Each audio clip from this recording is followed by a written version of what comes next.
स्त्री विमर्श की कहानियां हैं। अब जो नया विमर्श आ रहा है, मैं चाहता हूं कि मैं उस विमर्श से थोड़ा सा आपको परिचय करा दूं, तो आप समझ पाएंगे कि जासूसी कहानियां एक विमर्श न होते हुए भी पाठक की एक पसंद जरूर रही है। अब एक कमरे में 7 लोग रहते हैं, सप्ताह में 1 दिन नहाते हैं, संघर्ष करते हैं, फिर धीरे धीरे धीरे धीरे संघर्ष करते करते वो इतना ज्यादा अपने को विकसित करते हैं कि एक एक आदमी का एक एक विला हो जाता है, बिल्डिंग हो जाती है, और फिर वो जब कहानी लिखता है,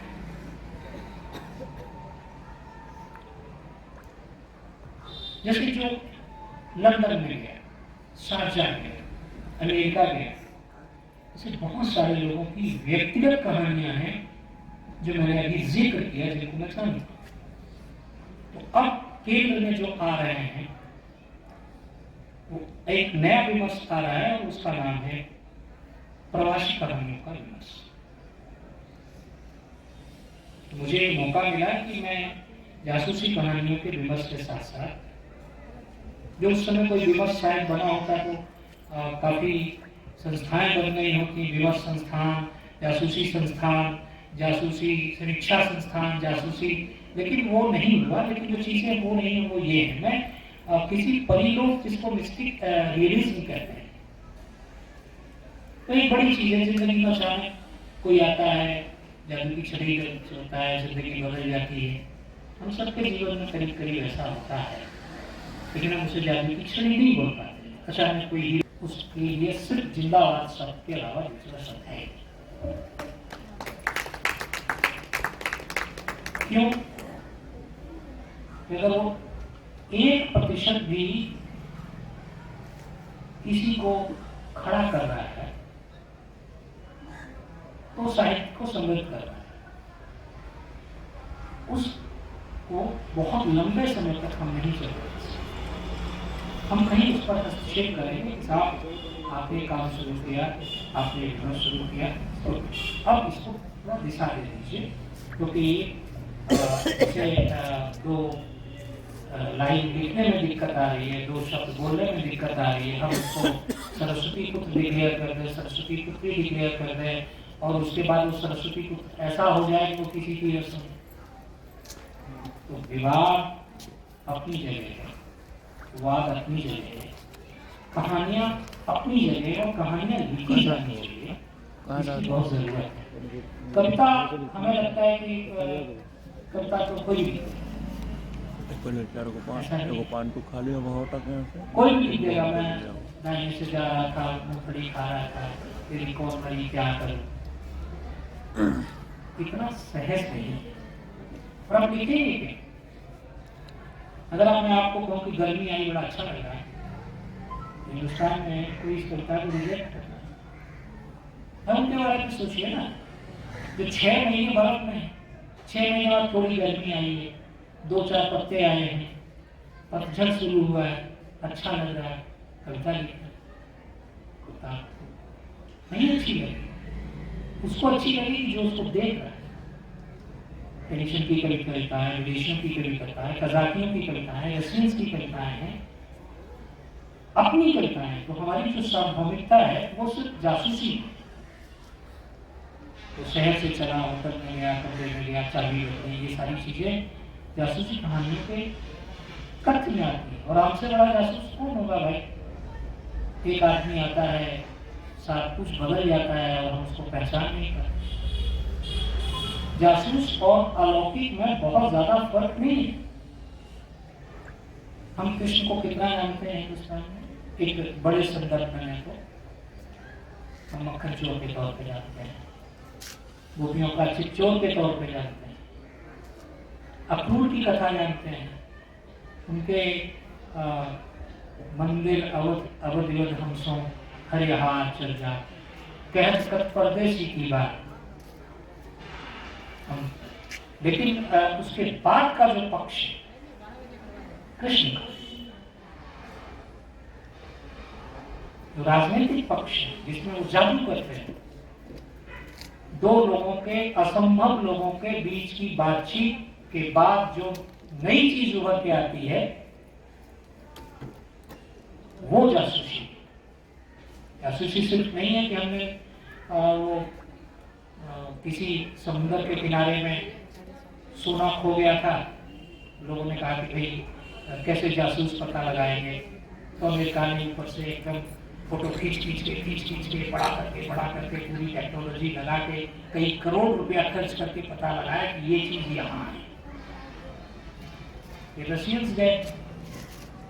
ने 2-4 लोगों को हायर किया, पूजा खाजा पता लगाया, तो 2-4 लाख में मामला सलट गया। चाइनीज गए, उन्होंने कहा कुछ नहीं करना है, 10 लाख लोगों को इसी काम पर लगा दो, समुद्र के किनारे खोजेंगे, मरेंगे, जिएंगे, बाकी बात। तो ये भी जासूसी की कहानियां। कहानी में कृष्ण का जो पक्ष देखता हूँ, उस पर हमें यहाँ जो लोग आए हैं देश में, हम चाहते हैं उस पर थोड़ी सी बात न करें, साथ ले जाएं कि किसी के इस पक्ष पर क्या करें, इसके आगे बढ़ने ही नहीं है। कृष्ण का जो राजनीतिक पक्ष, जिस पर लखनऊ में नारायण जी हैं, उनकी किताब है, असंभव को संभव करने की जो प्रक्रिया है वो हमारे पूर्वजों में है, तो हम छोड़ गए, ऐसा है, ऐसा नहीं। आम आदमी को साहित्यकार होने के नाते, लेखक होने के नाते, कवि होने के नाते हमें उन पक्षों पर भी बात थोड़ी सी करनी चाहिए कि जो बहुत जरूरी है।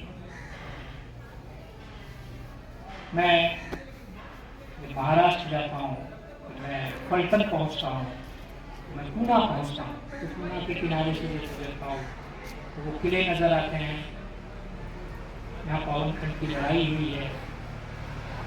मतलब कहने का ये है कि महाराष्ट्र में जो आदमी बैठा है, महाराष्ट्र में किताबों की पालकी निकलती है, किताब जा रही है, पालकी में जा रही है, पालकी यात्रा है। बड़े बड़े आयोजन, जैसे इस तरह का आयोजन, तो उसमें किताब आएगी पालकी में। हम यहाँ मैं इसलिए कह रहा हूँ कि ऐसा नहीं कि पालकी की चीज़ आप नहीं जानते, देश भर से लोग आए हैं, तो इसका राष्ट्रीय स्वरूप है, तो उन सब अच्छी बातों को थोड़ा सा याद कर लिया जाए। तो पालकी की बात मैं इसलिए कर रहा हूँ कि मेरे महाराष्ट्र के पूना के मित्र बैठे हैं, और मैं चाहता हूँ कि इस विषय पर 2 शब्द करें। जादव सर आइए। कुछ लोग, मतलब 99% लोग मोबाइल चार्जिंग को लेकर परेशान हैं। आप परेशान न होइए, कुछ तकनीकी खराबी की वजह से पूरी लाइट डिस्टर्ब हो गई है और काफ़ी लंबा तार जल गया है। तो क्योंकि वो डिग्री कॉलेज की वायरिंग है, हम उस पर बिना अनुमति के हाथ नहीं लगा सकते हैं। तो और उनका पार्टिकुलर मिस्त्री, वो समय दिया है कि हम समय मिलकर आएंगे तो उसको ठीक करेंगे, क्योंकि वायरिंग हम दूसरे से उसको चेक भी नहीं करा सकते, लेनी तो लेनी पड़ जाएंगे हमें। तो उसके लिए आप लोग परेशान हो। व्यवस्था मैं कर रहा हूँ, मैं जानता हूँ कि मोबाइल कितना महत्वपूर्ण है। यहाँ आप मोबाइल लगाएंगे, मान लीजिए चोरी हो जाए, तो फिर एक हमेशा के लिए ग्रामर गए थे मोबाइल चोरी हो गया। तो इसलिए अशोक यादव जी अभी एक किताब की बात कर रहे थे, अचानक याद आ गई। मैं 3 महीने में 42,000 किलोमीटर की यात्रा कर चुका हूँ ट्रेन से, और इस 3 महीने में मैंने केवल 2 लोगों को देखा है ट्रेन में किताब पढ़ते, केवल 2 लोगों को राजकुमारी। और बड़ा आश्चर्य होता, तो मन तो करता था कि फोटो भेजूं कि ये फोटो फिर दोबारा मिलेगी कि न मिलेगी।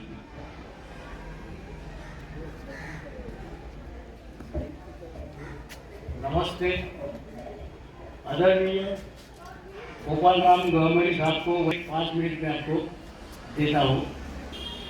हमारे बचपन में पूना में बाबूराव अर्नावकर करके एक मराठी लेखक थे, तो उनकी जासूसी 400 कहानियाँ प्रसिद्ध हुई है। तो उसके जनक ये हमारे गहमर में है, इसका मुझे बहुत आनंद है। बाबूराव अर्नावकर जी के कहानी में नायक हुआ करते थे, और वो नायक कैसे थे, आवाज ठीक नहीं आ रही है। तो उनके कहानी में काला पहाड़ यानी काला पहाड़ करके एक नायक था, और वो काला पहाड़ नायक गरीबों के दुख दर्द दूर करता था। वो किसी तरह से करता था, वो जासूस बन के करता था। आपके घर में चोरी हुई है, पुलिस वहाँ आए हैं, वो पुलिस जाने के बाद आता है और वहाँ इंक्वायरी करता है, और पुलिस के पहले ये मामला सुलझा देता है। तो मुझे ऐसा लगता है कि गहमरी साहब ने ये जो जासूसी कहानियाँ लिखना शुरू किया, तो इसका प्रसारण पूरे हिंदुस्तान में सब भाषा में हुआ है। वैसा ये मराठी भाषा में हुआ होगा, और मेरे ख्याल में हमारे बाबूराव अर्नावकर साहब ने उन्हीं से प्रेरणा ली होगी। तो उनका एक उदाहरण छोटा सा मैं आपको बताता हूँ। एक घर में चोरी होती है, पुलिस उसका डिटेक्शन करते हैं, तपास करते हैं, उसमें बहुत देर जाती है। फिर ये बाबूराव अर्नावकर के जासूसी कादम्बरी का काला पहाड़ करके जो नायक रहता है, जो जासूसी करता है, वो ये चोरी का मामला कैसे सुलझाता है। तो एक छोटी सी बात है कि 2-4 आदमियों को संशयित चोर करके रखा जाता है, मगर पुलिस को लगता है कि इनमें से कोई भी चोर नहीं है। मगर एक जो अपने कहानी का नायक है काला पहाड़, वो देखता है कि एक आदमी के बूट पर धनिया लगी हुई है, और चोरी जो हुई थी वो सब्जी मार्केट में हुई थी। तो वो आदमी को बाजू में करता है और पुलिस को बोलता है इसने चोरी की। वो कैसे चोरी की, आपने कैसे पहचाना? तो बोले इसके बूट को धनिया लगी है, ये सब्जी मार्केट से आया है, इसने ही चोरी की है। ऐसी ये जो छोटी छोटी बातें हैं देखो, तो ये जासूसी इसी को बोलते हैं। एक बिल्डिंग में चोरी होती है, तो चोर कैसे चोरी करता है और मर्डर भी कैसे करते हैं, ये उसमें दिखाया था। जो इमारत रहती है उसके चौथे माले पे वो वही बिल्डिंग का जो मालिक है वो सिगरेट पी के ऐसा बैठा था हमेशा, और वो बिल्डिंग में वही बिल्डिंग के ओनर का मर्डर करने के बाद जिन्होंने मर्डर किया, वो जो मर्डर थे, चोर थे, उन्होंने उसका पुतला बनाया, उसके हाथ में सिगरेट दी और उसको मशीन द्वारा ऐसा हिलाया। ये सब प्लानिंग पहले किया हुआ था। उसका ऐसे हिलाया कि सबको लगता था कि ये तो जिंदा है। तो 15 दिन किसी को पता भी नहीं चला कि ये आदमी का मर्डर हुआ है, क्योंकि उसकी मैकेनिज्म ऐसा बनाया था, नीचे से कोई धुआं नहीं देखता। वो सिगरेट मुंह में डाल रहा है, बाहर निकल रहा है, सिगरेट मुंह में डाल रहा है, बाहर निकल रहा है। मगर हमारा ये जो काला पहाड़ नाम का जो नायक है, जासूस है, वो ऊपर जाके देखता है कि ये एक ही डायरेक्शन में ऐसा करता है, तो सिगरेट ऐसा क्यों नहीं उसका धुआं निकालता। तो ऊपर जाके उसने देखा तो ये पुतला है, स्टैच्यू है। तो पुलिस अचंभे में आते हैं और उनको सही चोर की तलाश लगती है। अब आपकी परमिशन से मैं थोड़ा पीछे जाता हूँ। मेरे सारे मित्रों ने मेरी सराहना की है कि we are directly related to आदरणीय छत्रपति शिवाजी महाराज। तो छत्रपति शिवाजी महाराज के उनके सैन्य में बहिर्जी नामक करके एक जासूस थे। तो शिवाजी महाराज की नजर, आप बोलते हैं ना रक्त पार्टी बोलते हैं, कौन सा पत्थर रत्न है और कौन सा रत्न नहीं है, ये पहचानने की आजकल भी हम बोलते हैं कि ये रत्न पार्टी आदमी है, वो आदमी रत्न पार्टी है। वैसे शिवाजी महाराज, आदरणीय शिवाजी महाराज रत्न पार्टी थे। वो एक सवारी करने के लिए अपने घुड़सवारों के साथ जा रहे थे, तो उन्होंने एक आदमी को देखा, वो वहाँ शिवाजी महाराज की नकल करके अपने ग्रुप को बता रहा था कि शिवाजी महाराज ऐसे है वैसे है। उनको पता नहीं चला कि शिवाजी महाराज यहाँ पर आए हैं करके। शिवाजी महाराज ने भी क्या किया, वो अपने सैन्य के बीच में छुप गए और वो वेशांतर करके शिवाजी महाराज की कॉपी कैसे करते ये देखते रहे और उनके रत्नपाल की नजर में हेर लिया कि ये आदमी अपने सैन्य में चाहिए, क्योंकि ये मेरी हुबेहूब कॉपी करता है तो बाकी कौन सी भी कॉपी करने में उसे अड़चन नहीं आएगी, ये मेरे स्वराज्य स्थापने के काम में काम आएगा। तो शिवाजी महाराज ने उसे ले लिया तो उसको सच नहीं लगा कि इतना बड़ा राजा जिसके पैर भी हमें छूने के नहीं मिलेंगे, सॉरी, वो मुझे खुद बुला रहे हैं कि मेरे सैन्य में आप आओ। तो ये मेरा शिवाजी महाराज का बड़प्पन है और ये मेरा नसीब है। उनके सैन्य में वो गए। तो शायद आप लोगों में से जिन्होंने शिवाजी महाराज की सच्ची कहानियाँ पढ़ी होगी तो आपको मालूम होगा कि शिवाजी महाराज जहाँ भी सवारी करने के लिए जाते थे, यानी अटैक करने के लिए जाते थे, उसके पहले ये बहरजी नाइक वहाँ वेशांतर करके जाते थे और उनको सब बताते थे कि यहाँ पे आप कैसी सवारी करोगे ये मुगलों पर, यहाँ आप ये किला आप कैसा जीत सकते हैं, ये वो किला आप कैसा जीत सकते हैं। तो शिवाजी महाराज ने क्या किया, देखो जितने भी किले बनाए वो स्वराज्य के लिए बनाए।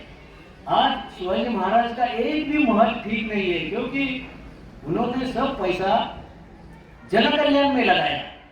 वो खुद के महल बनाते तो आज बहुत बहुत बड़े महल उनके थे, मगर वो वैसा नहीं है। तो उनके पास पैसों की कमी पड़ती थी, सोने की कमी पड़ती थी। तो ये जो बहरजी नाइक ये साधु के वेश में जाता था तो जिजाऊ को भी, उनके माता को भी पता नहीं चलता कि ये अपना जासूस है बहरजी नाइक, और किसी को पता नहीं चलता। कभी कभी वो साधु के वेश में जाते थे, कभी फकीर के वेश में जाते थे, कभी सादे आदमी के वेश में जाते थे, कभी शेतकरी के वेश में जाते थे, कभी वो लाखों तोड़ा रहते हैं पुरानी कुल्हाड़ी लेके उसके वेश में जाते थे। तो शिवाजी महाराज को पैसा कम पड़ गया, सोना कम पड़ गया, स्वराज्य के लिए चारों ओर जाके अपना स्वराज्य का विस्तार करने के लिए। तो उन्होंने बहरजी नाइक को बोला कि आप सूरत जाके देख लो, वहाँ औरंगजेब का बहुत बड़ा शेष यानी टैक्स उसको वहाँ से मिलता है और बहुत बड़ा सोना और पैसा वहाँ पे है। तो उन्होंने कैसी जासूसी की, ये बहुत अच्छी बात है और आप भी ये सुन के आपको भी अच्छा लगेगा कि उस जमाने में वो कैसे जासूस थे। तो वो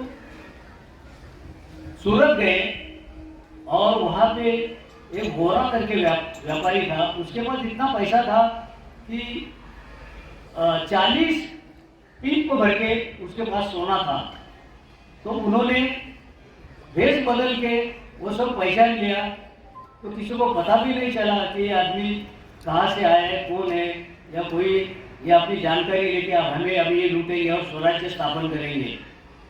तो उनकी भाषा ऐसी थी कि वो शिवाजी महाराज के सामने दरबार में डायरेक्ट आता था तो किसी को पता भी नहीं चलता था कि ये जासूस आया है करके। और उनकी भाषा भी ऐसी थी कि वो भाषा ऐसी थी कि क्या बोल रहे हमें कुछ पता भी नहीं चलता था, और सबके सामने बोलते थे दरबार में।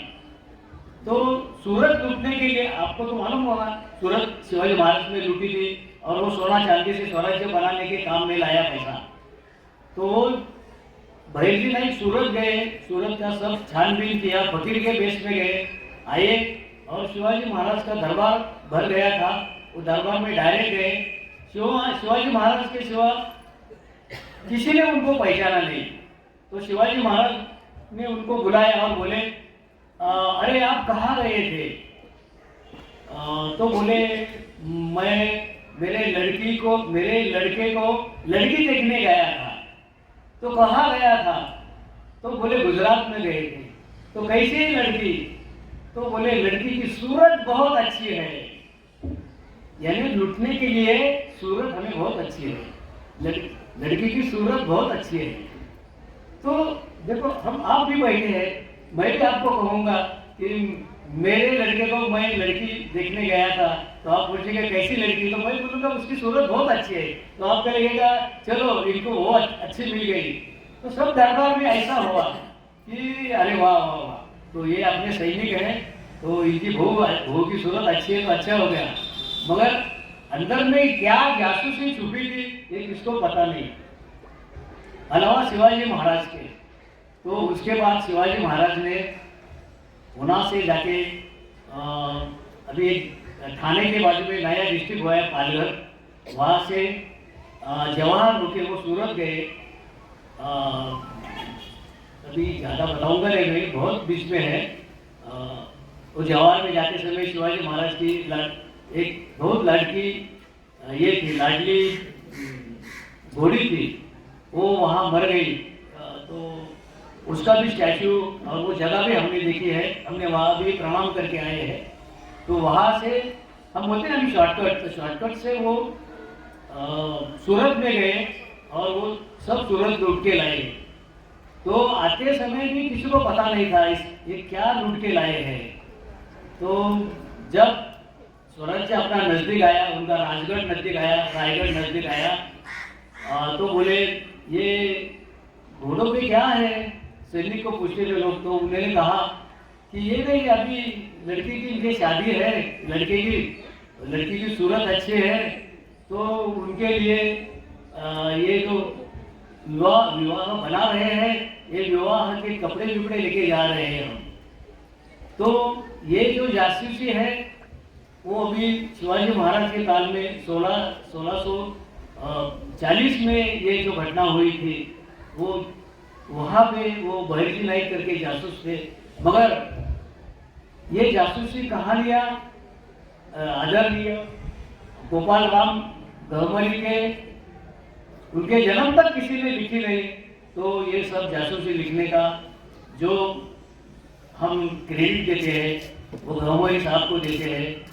और उनके ये पूजनीय गहमर गांव में हमें आने का मौका मिला। हम पुणे महाराष्ट्र से है, शिवाजी महाराज के गांव से है, तो मुझे बहुत अच्छा लगा। धन्यवाद। और मेरा जो गाना आपने सुना इसके लिए भी धन्यवाद।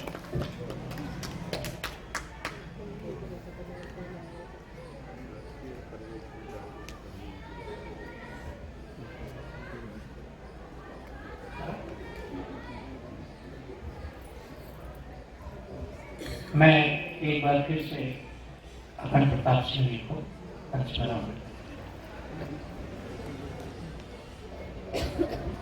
धन्यवाद अशोक यादव जी। मैं प्रचार की तरह आया हूँ। जब मैंने आपको बुलाया तो मैं सिर्फ आपको सुवर्णा जी के हस्बैंड के तौर पर बुलाया, लेकिन आप इतना अच्छा बोलते भी हैं मुझे नहीं मालूम। और दूसरी बात, आपने बातों में एक बात कह रहे हैं आप, जो पिछले 7 सालों में किसी ने नहीं कही थी। गोपाल राम गहमरी के बैनर पर उनकी जन्म तिथि और मृत्यु तिथि दर्ज न होने की बात आज 7 सालों में किसी ने नहीं कही थी। मैं वादा करता हूं कि अगले साल से उनकी जन्म तिथि ही नहीं, उनके बायोग्राफी का एक पुस्तक भी होगा। बस आयोजक के नज़दीक रहने का ये फायदा है कि चीज़ें संग संग नोटेड हो जाती हैं। मैं बार बार देख रहा था कि कहीं ये चले तो नहीं कोई ऐसी चीज़ है जो कोई वक्ता कह रहा है। असल में जितनी भारतीय भाषाएं हैं सभी राष्ट्रभाषाएं हैं, और कविता कहानी जो कुछ भी लिखा जा रहा है इन्हीं राष्ट्रभाषाओं में लिखा है। और उसमें जासूसी कहानियां भी हैं। बंगाल में एक पूरी सीरीज है ब्योमकेश बख्शी, और आप आश्चर्य करेंगे कि अभी पिछले 3-4 साल में बंगाल की जो टॉप फिल्में हो रही हैं वो सभी जासूसी फिल्में हैं। सागर पहाड़, अभी भयंकर भूते रहस्य, और एक बड़ी बढ़िया मजेदार कहानी बंगला की थी जिस पर फिल्म बनी थी, भूते भविष्य। उसमें हिंदी में भी कहा फिल्म बनी, भूत का भविष्य। तो कहानी, फिल्म की कहानी बहुत संक्षिप्त और मजेदार कहानी, मैं शॉर्ट करके बताता हूँ। शहर में नई नई बिल्डिंगें बन रही हैं, जैसे कि पूना कभी पेशवाओं का शहर हुआ करता था, उसमें पुरानी बिल्डिंगें करीब करीब सभी टूट गई, नई बिल्डिंगें बन गई। तो भूत लोग तय करते हैं कि भाई हम लोग कहाँ जाएं। तो वो एक पुरानी किसी बंगाली दादा का घर है, उसको चुनते हैं कि हम लोग इसमें रहेंगे। उसी समय किसी डायरेक्टर के मन में आता है कि वो भूतों पर फिल्म बनाएगा, और उसी में रिकॉर्डिंग करने चला जाता है। तो भूत लोग क्या करते हैं कि असली कैरेक्टर के साथ बीच बीच में आ जाते हैं, तो पाँच दर दर के भाग जाते हैं, लास्ट में फिल्म नहीं बनती। क्योंकि भूत है तो 100 साल पहले की बंगला बोलने लगता है, रिकॉर्डिंग आने लगती है। तो ये मराठी में भी है, बंगला में भी है, उड़िया में भी है।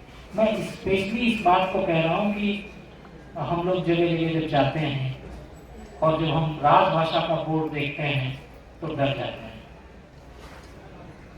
राजभाषा में कोई कहानी नहीं लिखी जा सकती, राजभाषा में कोई कविता नहीं लिखी जा सकती।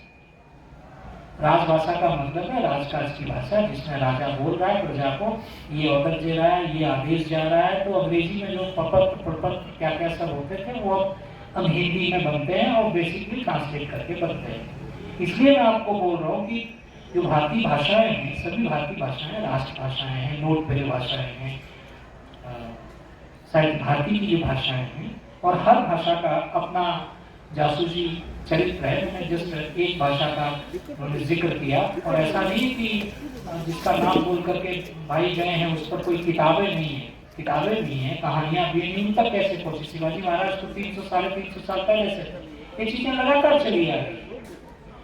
और इसके साथ ही साथ में हिंदी जासूसी जो परंपरा है उसमें कई बड़े नाम, एक नाम पर हम लोग बात कर ही रहे हैं, गोपाल दास के। और बजाय नेट से मैं पूरी सारी सूची निकाल के पढ़ के कहूँ कि मैं बहुत विद्वान हूँ, मैं ऐसा नहीं करने जाता, ऐसा है। तो मैं अपने एक मित्र को जानता हूँ जो प्रमुख वक्ता होते हैं, और मैं सामने में बैठा होता हूँ और मिला रहा होता हूँ। वो किसी वेबसाइट से पूरा का पूरा रट के कॉमा फुल स्टॉप भी नहीं छोड़ते हैं, और लोगों को लगता है वाह विद्वान है। ऐसा नहीं, आप रेफरेंस ले सकते हो, लेकिन मैं उसको बाद में बोलता हूँ भाई यहाँ पर कॉमा छूट गया था, ऐसा तुम्हें नहीं करना चाहिए, अब तो तुम्हारी उम्र हो गई है। तो उम्र हो गई है तो क्या बदमाशियाँ थोड़ी बंद होती है। तो मैं 2 लोगों के नाम देना चाहूंगा, एक है इब्ने सफी और दूसरा बेलुकाई, तीसरा ओम प्रकाश शर्मा।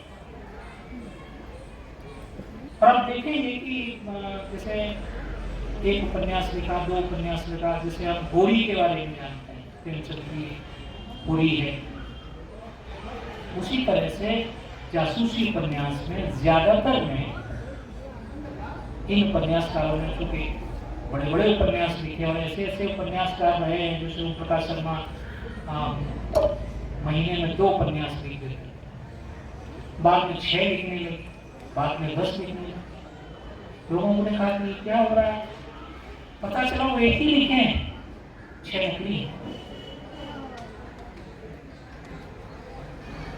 घोस्ट राइटर्स में किसी पब्लिशर ने कहा भाई मैं तो कहानी लिख दो, तो प्रकाश शर्मा के नाम पे, चूंकि प्रकाश शर्मा लिखने वाले हैं। इतना बहुत ब्रांडेड चीजें जो मार्केट में हैं उसमें आधी सच्ची है, बाकी सब गड़बड़। तो प्रकाश शर्मा के साथ में भी यही हुआ। बहुत सारे लोग मैंने ये लिखी नहीं, मुझे पता नहीं है, मैं पहले मुश्किल में 4 महीने 6 महीने में एक लिखता था, बहुत ज़्यादा प्रेशर आया प्रोफेसर का, तो मैं 2 से ज़्यादा कभी नहीं लिखा। लेकिन 6 7 8 आई है, नाम मेरा है भाई, मुझे नहीं मालूम है, क्योंकि कॉपीराइट का जो मामला है वो हमारे देश में सबसे कमजोर है। हम अपनी पड़ोस की भौजाई को घूर घूर के देखते हैं, हमारे यहाँ ये मान है। मान इसलिए है कि जब आप टीवी सीरियल में दिखाते हैं भाई जी घर में हैं और वो आप जो देखते हैं और आपके बगल में आपका छोटा बच्चा देख रहा है, वो मानता है कि बगल वाली आंटी जी के साथ में अंकल ऐसा कर वो मेंटली तैयार हो तो आप कहाँ से सिखाते हैं? आप कभी बोल बोल के सिखाते हैं? आपको तो एक बात नहीं सुनेगा बच्चा आपका, बोला आप वो छोड़ेगा, बहुत ज्ञान देते हैं, ज्ञान देते देते खाना जहाँ खाए ज्ञान देते हैं। तो ये जो चीजें हैं इनसे हम बच नहीं सकते। मैं कॉपीराइट का जिक्र इसलिए कर रहा हूँ कि आप के पास एक कहानी आई, एक कविता आई, उसमें नीचे नाम लिखा है मेरी कविता है, आपने गलती से उसका समीक्षा कर दिया, फिर दूसरी कविता आ गई, वही कविता दूसरा किसी और का नाम, आपने वो भी समीक्षा कर दी, फिर तीसरी आ गई कविता वही है, नाम तीसरा है, आपने वो भी समीक्षा कर दी। अब तीनों कह रहे हैं कि हमारी है। तो ये कॉपीराइट का मामला मुझे बहुत अच्छी तरह याद आता है कि बंगाल में फिल्म आई थी रसगुल्ला। फिल्म ये है कि रसगुल्ला बंगाल का है। कल हम लोग इधर गए खाने के लिए, तो हमने पूछा कि दुकान पर सबसे बढ़िया मिठाई कौन सी है, बोले रसगुल्ला है। फिर पूछा, दुकानदार गुस्सा हो गया, बोला बार बार क्यों पूछता है, रसगुल्ला है तो है। कौन दुकानदार था अरे जो गुस्सा हुआ? फिर बीच में कोई और एक सज्जन खा रहे तो वो भी बोलने लगते, उनको डांटे, बोला खाने आए या भाषण करने आए, हम बात करते हैं। तो रसगुल्ला में ये था कि रसगुल्ला का इन्वेंशन पूरी फिल्म हिस्सा है, इसका मैं ये बता रहा हूँ कि पूरी फिल्म में रसगुल्ला जो बनाया है, जो पहली बार बनाया है, तो बनाता था, फट जाता, बना नहीं पाता, बहुत बार बनाया, पूरी फिल्म में बता रहा हूँ। उसके बाद वो किसी अंग्रेज खानसामा से मिलता है, तू कैसे बनाते केक? मेरा आपने देखा हो, असल में मैं बड़ा डर जाता हूँ।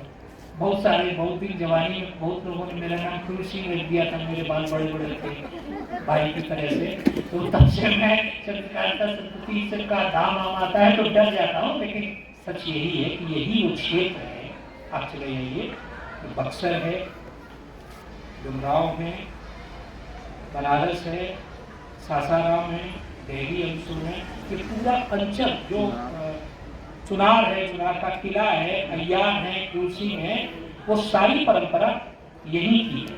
और उसी परंपरा को आगे ले जाने का जो काम है वो भेमरी जी ने किया, और उनकी सारे उपन्यासों में ये चीज़ें सीधे क्रूज सिंह नहीं है, लेकिन परंपरा वही है। मुझे मौका मिला ऐसा मैं नहीं बोलूँगा, मैं स्टेज पर जो सज्जन हैं, जो अध्यक्ष नहीं है, उनसे आग्रह करता हूँ वो 2 शब्द हैं, फिर हम लोग अध्यक्ष की सुनेंगे। मधुरेश भाई वो बाद में बात, सर आपको कुछ बात करने रखेंगे ना, आइए जी हाँ।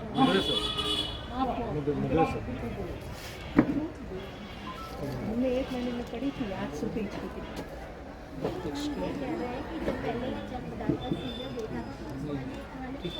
नहीं, चंद्रकांता संतति तो इतनी बड़ी सत्य घटना है कि 800 पेज की किताब है। और मंच को नमन, आज के अध्यक्ष महोदय को नमन, सामने उपस्थित सभी सुधीजनों को नमन। मैं मधुरेश नायक पटना से। आवाज आ रही है। आज का विषय अभी मैंने जानकारी मिली, इस पर बोलने के लिए कहा गया है। इसे भी मैं पूरी तरह से जान नहीं पा रहा हूँ कि विषय है। विषय है वर्तमान में जासूसी कहानियों का बदलता स्वरूप।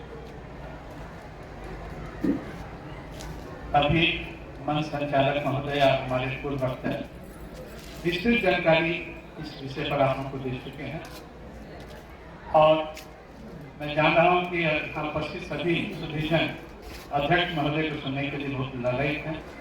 मैं नहीं जानता हूँ कि समय परिवर्तनशील है और हर चीज का हर स्वरूप बदलते जा रहा है, चाहे वो कहानी हो, उपन्यास हो या जासूसी उपन्यास हो।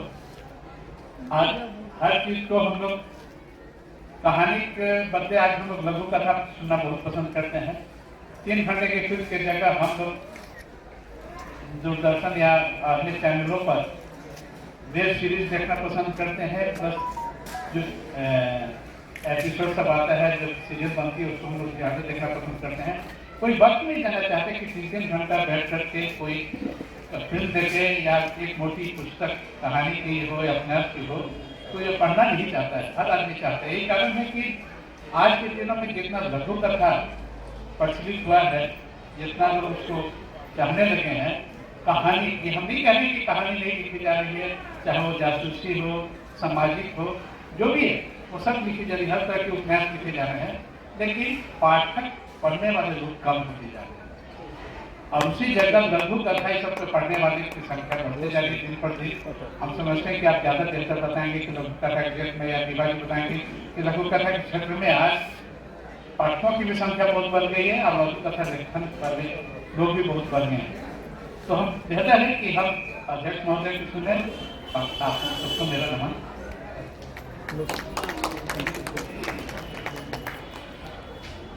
धन्यवाद सर।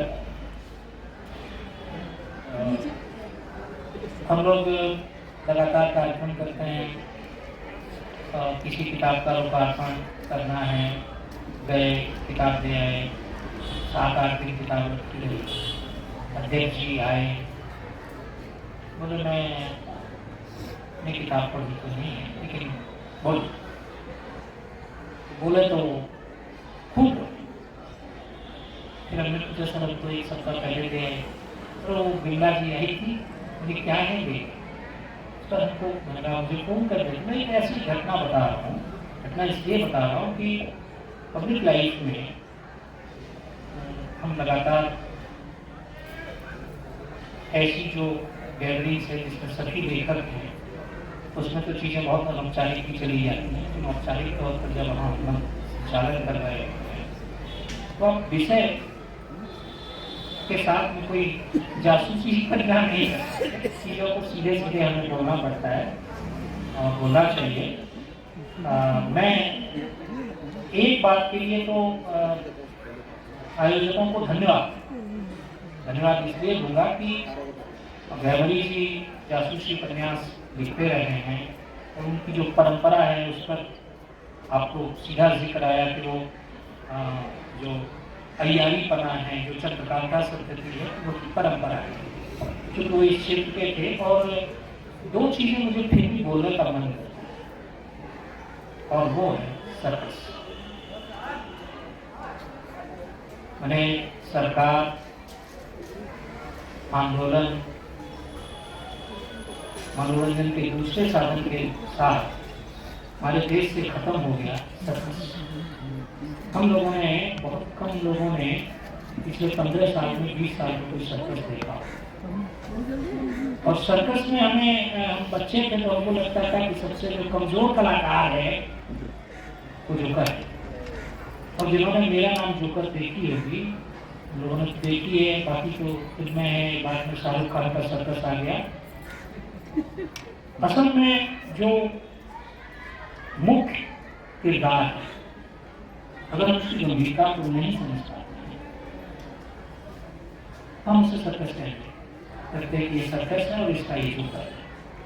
जिन्होंने मेरा नाम जोकर देखी है, हमने भी देखी है, इसमें जो जोकर है उसका जो दुख है, जो दर्द है, उसका जो वो मार्गदर्श है। आज के बच्चे की सर्कस है ही नहीं, उसका दर्द भी नहीं समझ पाएंगे, उसको देख भी नहीं पाएंगे। उनको सर्कस में राज कपूर नहीं दिखता, उसमें सर्कस का जो टीवी सीरियल में सर्कस हुआ था वो देखता है, वो कहानियाँ देखती हैं। संवेदना वहाँ खड़ी होती है जब आप आयोजन कर रहे हैं, आप आपको ये पता होता है कि एसआईएल में लोग क्या उम्मीद करते हैं। जब आप ग्लैमर आएंगे तो जासूसी पर बात है, और इस वक्त जिन्होंने इसका ये विषय रखा है, मैं बहुत श्रद्धा के साथ आप सब लोगों की तरफ से धन्यवाद भी देता हूँ। और ऐसा नहीं कि सब बच्चे से मैं उनके दिमाग में नहीं होगा कि वो कौन सी चीज़ें आपसे शेयर करना चाहते हैं। मुझे लगता है कि अध्यक्ष से पहले मैं टीवी को बुलाना चाहता हूँ, आए, और जो चीज़ छूट गई है, मैक्सिमम चीज़ें तो छूटी ही हैं, मैं ज़्यादा कुछ पूर्ण नहीं पाया, इस पर अपने उद्गार व्यक्त करें। हम यहाँ से 20 रूप में की बातें लेके जाएंगे और साल भर में कोशिश करेंगे किसी न कोई चीज़ें करने की। आइए अखंड प्रताप सिंह जी।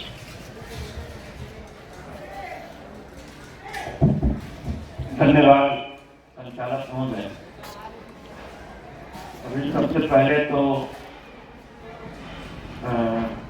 आपने कहा कि लोग आज कहानियां उपन्यास पढ़ना पसंद नहीं करते, लघु कथा पढ़ना पसंद करते हैं। तो ये कहना आपकी मजबूरी भी है, क्योंकि आप विभा जी के साथ आए हैं और लघु कथा में बात कर रहे हैं, इसीलिए आप शायद उधर। खैर, ये तो एक हंसी मजाक की बात है। आपने कहा कि जब ये विषय सूची बन रही तो निश्चित तौर पर मेरे दिमाग में कुछ बातें, बहुत बढ़िया सुनना चाहते हैं हम लोग। और वो बात भी आपको याद होगा कि वर्ष 1995-96 में कालिंदी एक्सप्रेस और पुरुषोत्तम एक्सप्रेस की टक्कर फिरोजाबाद में हुई, जिसमें यश 10 तक सारे लोग मारे गए और उसी ट्रेन में मेरा रिजर्वेशन यश 2 में था और मैं एक उपन्यास पढ़ रहा था, जासूसी उपन्यास ही। और एक परिवार आया तो उसने कहा कि भाई साहब, हमारा एक सीट जो है 11 में है और बाकी S2 में है, आप वहां चले जाओ। मेरे पास एक छोटा सा एयरबैग था, मैं दिल्ली जा रहा था, मैं चला गया। मैं कहानियां यही पढ़ रहा था। जब ये विषय प्रस्तावित हुआ तो शायद उस समय रीमा भारती का उपन्यास बहुत चलता था। जो हमारे उम्र के लोग हैं, रीमा भारती, आनंद मोहन पाठक, सुरेंद्र पाठक, ये उपन्यासों का दौर, केशव पंडित, तो केशव पंडित का उपन्यास, तो इसको जब, और मेरी आदत थी कि मैं 3 घंटे में एक उपन्यास खत्म कर देता था। दिल्ली जाता था मार्केटिंग करने के लिए, 1992 व्यवसाय में था, तो मैं कम से कम 6 उपन्यास लेके जाता, 3 उपन्यास इधर से और 3 उपन्यास इधर से। 2 बजे रात तक सोने वाली हालत हमारी शुरू हुई। जब गोपाल राम गहमरी जी का कार्यक्रम शुरू हुआ 2014, तो कहानियां आती रही, मैं पढ़ता गया। तो पिछले साल मैंने एक कार्यक्रम कराया था, गोपाल राम गहमरी जी की कहानियां सुनो, जिसकी आवाज मुझे अच्छी लगी, मैंने उससे वो कहानी। तो कहानियों को सुनते सुनते, जैसा कि आप जानते हैं कि मैं साहित्य से बहुत दूर का आदमी हूँ, हमारा कोई बहुत विशेष कलम चल जाती है तो चल जाती है, जो दिमाग में आया, इसीलिए मेरी रचनाएं चोरी नहीं होती हैं। क्योंकि मैं मुसलमानों को पढ़ा लिखता हूँ, तो किसी की हिम्मत नहीं कि सुधा करके अपने द्वार में डाल दे। इस कार्यक्रम में मैं खुले मन से कहता हूँ कि 8 साल हो गए आपका कोई मुस्लिम का इस कार्यक्रम में आया नहीं और मैं मेरी पत्रिका नहीं लगा पाया। इसका शायद आपको बहुत बहुत कहना हो, मुझे जरूर।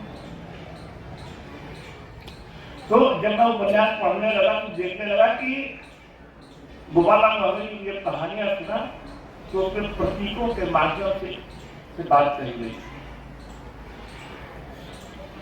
मुझे ऐसा लगा कि लगता था जैसे कि बिल्कुल एक आम आदमी अपनी दैनिक रूटीन में जा रहा है और हम आप जैसे बात कर रहे हैं, ऐसे बातचीत करते करते कई घटनाओं का रहस्य निकल जाता है। वो चीजें मुझे सुरेंद्र मोहन पाठक, कदीमा भारती या केशव पंडित में जो उपन्यास थे उसके में नहीं मिली। तो उसी दिन मैं बैठे बैठे बना रहा तो मेरे दिमाग में आया क्यों ना हम तो केशव पंडित को पढ़े हैं और जिन्होंने देवकी नंदन खत्री जी को पढ़ा है, जिन्होंने चंद्रकांता को पढ़ा है, क्यों ना हम केशव पंडित वाले बैठ करके चंद्रकांता पढ़ने वालों की बात सुने, देवकी नंदन खत्री पढ़ने वालों की बात सुने और गोपाल राम गहमरी जी की बात को पढ़ने वालों की बात सुने। इसीलिए मैंने विषय को रखा और मेरा ये विषय रखने का यही कारण था कि एक किसी गजलकार की कविता है कि मुझसे पहली भी जीने की न पूछो, हम बुजुर्गों में बैठे बहुत हैं। मैं बुजुर्गों में बैठा बहुत हूँ और इसीलिए जो आज तक जाना हूँ, जो कर रहा हूँ, वो मैं पढ़ा नहीं, बुजुर्गों से सीखा।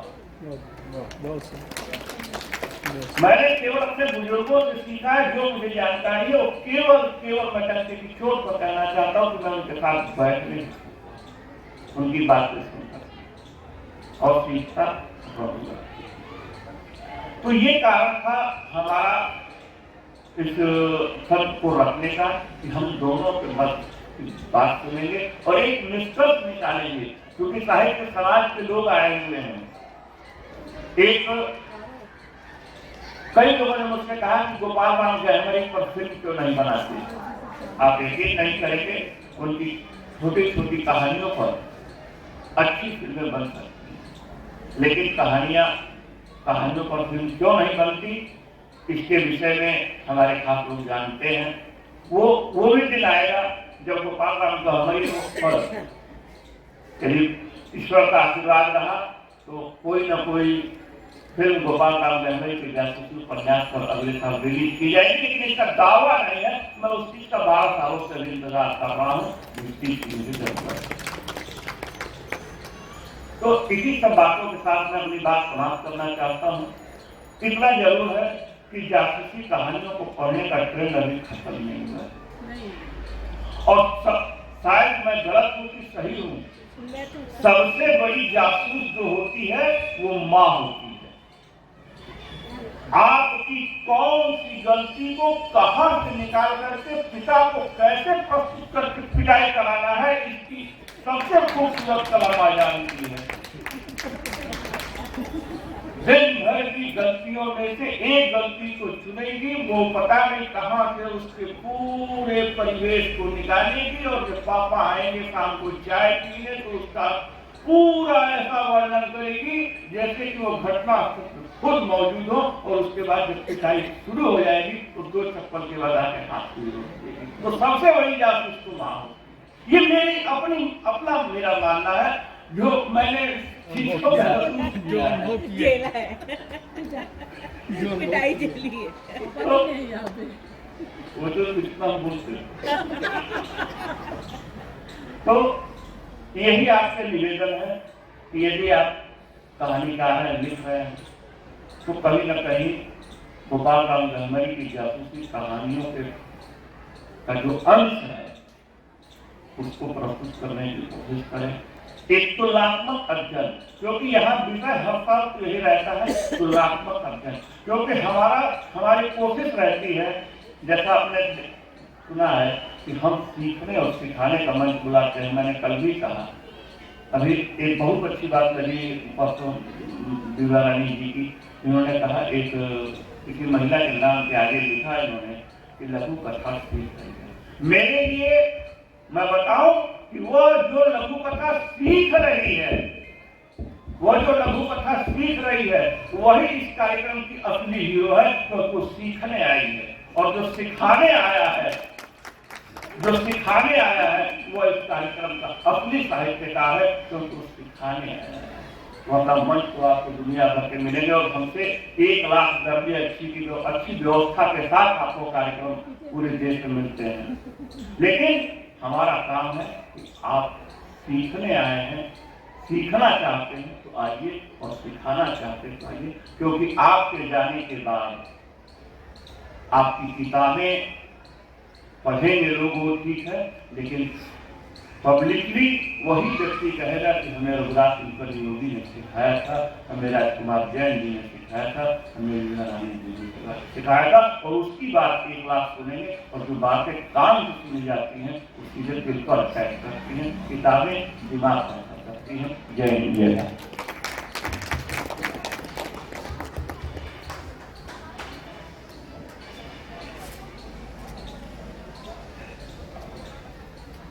आपके सामने ये रहस्य उद्घाटन तो हो ही गया, इस सत्र के पीछे की मंशा क्या थी, और मुझे भी अच्छा लगा।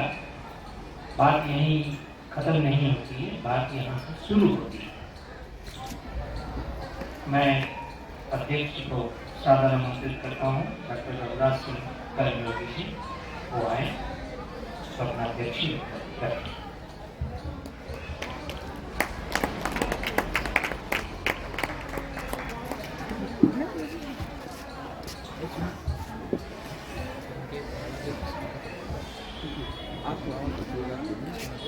आदरणीय सभी प्रबुद्ध रचनाकार साथियों, आज के आयोजक आदरणीय अखंड ज्ञानवी जी, संचालक जी एवं बहनों, आज का जो सब्जेक्ट है वो विशेष तौर से ये है कि हमारी कहानियाँ, जो भी हम कहानियाँ लिखते हैं, हमारे जो कहानीकार हैं, उनकी कहानियाँ प्रभाव क्यों नहीं पैदा कर पा रहे हैं, उनका प्रवेश क्या है। देखिए, मैं एक बात कहना चाहूँगा कि कहानियाँ आज भी, पहले भी समाज में बिखरी पड़ी थी, लेकिन हम उन पर गहनता से ध्यान नहीं देते हैं। इसके लिए सबसे बड़ी बात यह है कि हम जो भी ये वैज्ञानिक त्याग से जुड़ी हुई जितनी कहानियां हैं वो प्रभाव पैदा करती हैं। वैज्ञानिक साहित्य से जुड़ी हुई जितनी कहानियां हैं वो प्रभाव पैदा करती हैं। देखिए, अभी एक नया आविष्कार हुआ कि हमारे जो बच्चे हैं वो जब पैदा होते हैं तब एक और नई तकनीक निकली है। पहले तो बच्चों की तकनीक ये थी कि यूट्यूब में जो है उनको डेवलप किया जाता था, इसके बाद में बच्चे पैदा होते थे। लेकिन अब एक नई तकनीक विज्ञान ने निकाली है कि बच्चे ही एक लेबोरेटरी में डेवलप किए जा रहे हैं और उनको स्वरूप दिया जा रहा है। इसी तरह से ये तो ही बात बच्चों की, बहुत सारे युद्ध होते हैं और उन युद्धों में हमारे जो सैनिक हैं मारे जाते हैं, उनके परिवारों पर क्या प्रभाव पड़ता है हम ये नहीं देखते हैं। हम घर में ही बैठकर कहानी रच लेते हैं, घर से बाहर नहीं निकलना चाहते। आप घर से बाहर निकलेंगे, कहानी के बहुत सारे स्वरूप आपको मिलेंगे और आप वो समाज में एक प्रभाव पैदा करेंगे। हमारे अंदर धैर्य नहीं है। हम छपाक के चक्कर में कि मैं जो भी कहानी लिख रहा हूं वो जल्दी से छप जाए, इस चक्कर में और फटाफट कहानी का जो धरातल है वो तैयार किया और कथानक तैयार किया, उसको दे दिया और राजन जी के पास पहुंच के मैगजीन कर रहा है। हमारे अंदर जो धैर्य नहीं है। धैर्य पैदा करना होगा अच्छी कहानी लिखने के लिए। कारगिल का जब युद्ध हुआ था तो कारगिल के युद्ध में राजस्थान राइफल्स को लगाया गया था। राजस्थान राइफल चूरू, झुंझुनू और सीकर जिले के सैनिक सबसे ज्यादा राजस्थान राइफल्स में हैं और पाकिस्तानी सैनिक वहां बैठे हुए थे पहाड़ियों पे, वहां से वो फायरिंग कर रहे थे नीचे और हमारे सैनिक नीचे से ऊपर की तरफ उनका मुकाबला कर रहे थे। अब आप देखिए कितनी ज्यादा विकट परिस्थिति होगी। हमारा सैनिक नीचे है, नीचे से उसका मुकाबला कर रहा है। पाकिस्तान के सैनिकों को आसानी हो रही है, हमारे सैनिकों को मार रहे हैं। लेकिन ऐसा होते हुए भी सैनिकों ने हमारे जो भी वहां पे युद्ध लड़ रहे थे उन्होंने अपना उसका परिचय दिया, वीरता का परिचय दिया और उस वीरता की वजह से पाकिस्तान को मार भगाया। तो उस युद्ध में भी बहुत सारी कहानियां निकल के मतलब बाहर आती हैं। हम ये नहीं देखते हैं, हम तो सिर्फ ये करते हैं कि हमें जो आसानी से कोई प्लॉट मिल जाता है उस पर कहानी लिख देते हैं। इस तरह से देखिए, उस कारगिल के युद्ध में जितने लोग शहीद हुए थे, मैं उनके घरों पे गया, एक एक शहीद के घर पर गया और शहीद के घर पर जा करके और उनके परिवार वालों से मिला, उनकी कहानियों के विवरण लिए, पूरे लाइफ स्टोरी मतलब उनकी ली और लेने के बाद में एक किताब तैयार हुई, थाम दो तिरंगा। उस थाम दो तिरंगा में सभी सैनिकों की जो भी शहीद हुए थे या जिनको गैलेंट्री अवार्ड मिले थे, उनकी लाइफ स्टोरी थी। तो हम मेहनत नहीं करना चाहते, हमारा कथाकार मेहनत नहीं करना चाह रहा है। आपको मेहनत करनी होगी, घर से बाहर निकलना होगा, तो ही आप अपनी कहानियों में प्रभाव पैदा कर सकते हैं। और यही हाल उपन्यास का है। उपन्यास में भी आपको यही करना होगा, धैर्य रखना होगा और उस धैर्य के साथ में आपको कहानी जो भी चल रही है हमारी उपन्यास में, उसको शब्द देने होंगे। और केवल उपन्यास पढ़ने के लिए काफी नहीं होता, आगे उसका एक डिस्पोजल और है। आप इस तरह का उपन्यास लिखिए तो उस पर फिल्म बन सके।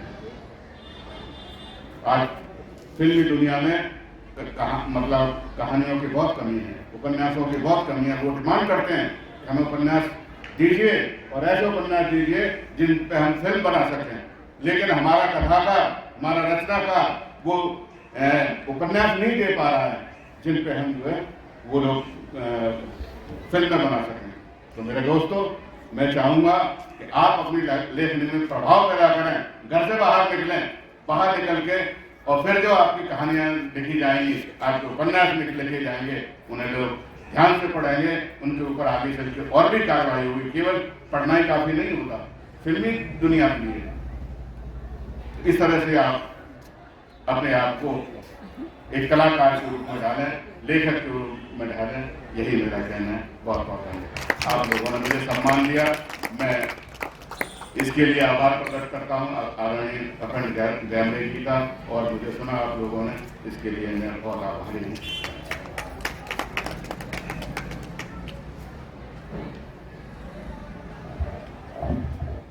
आदरणीय अध्यक्ष जी, आपने जो कही कहानियां रखने की की है,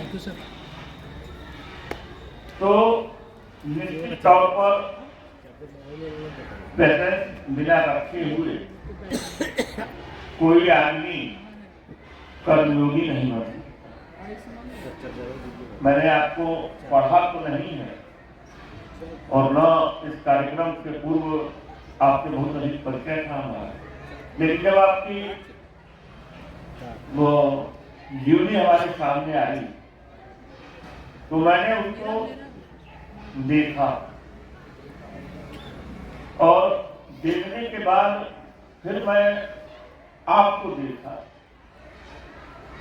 गोपाल राम गहमरी में मैं इसको करता हूं।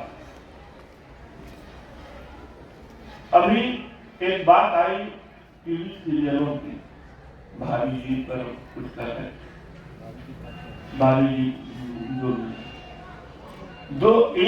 हाँ भाभी जी घर पे हैं। 1 अक्टूबर 2009 को हमारा एक्सीडेंट हुआ था और 1 हफ्ते बाद जब मेरी आँख खुली तो मैं अपना पैसा खोज रहा था, क्योंकि एक्सीडेंट के साथ बहुत से पैसे नहीं। तो मेरे दिमाग का 2-4 मिनट का बात है, शादी भी मैं 18 महीने बेड पर रहा। उसी समय इस लेखन की तरफ मैं भागा।